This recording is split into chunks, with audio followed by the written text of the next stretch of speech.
Ben Affleck. Ben Affleck. So we got Ben Affleck here, and of course we talked about how him and Matt Damon have a production studio that's going to be coming out.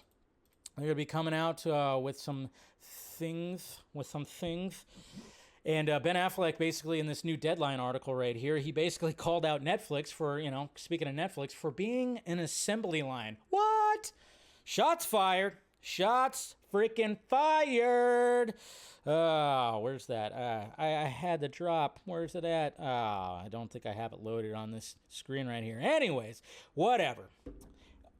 Moving on, Ben Affleck calls Netflix an assembly line, says his and Matt Damon's new production company to blend quality and commercial fare.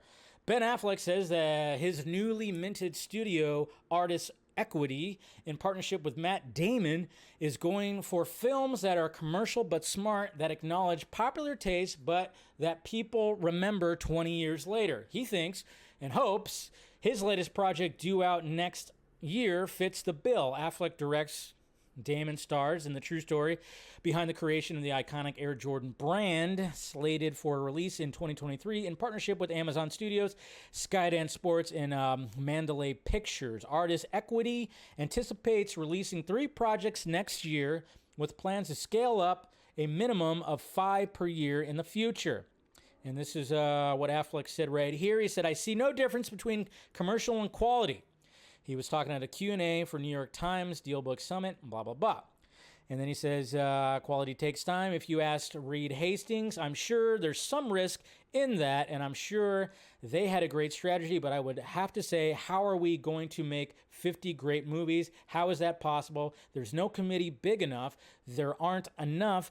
You just can't do it. It's a thing that requires attention and dedication and work and resists the assembly line. Scott Stuber, hey, we know who Scott Stuber is a really talented, smart guy who I really like, but an impossible job. It's an impossible job, of course, over there.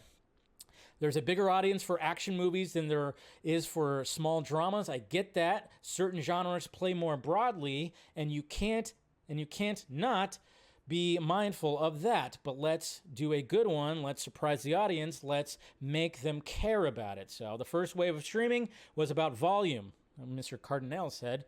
The second wave is about quality. So they're talking about all that. So interesting words, but I mean, he's not wrong. I mean, they're doing the same thing over at Disney too, but of course with bigger IP by just saying it's an assembly line. I mean, I keep on saying the Disney factory that's going on out there. It's definitely a big time a Disney factory, but yeah, I get what he's saying. But remember like what was in like the early 2000s? Didn't Ben Affleck, he predicted where it was all going, and he basically talked Netflix before Netflix was actually a thing. So he's a smart dude, and I'm curious to see where all this goes when it comes to Artist Equity.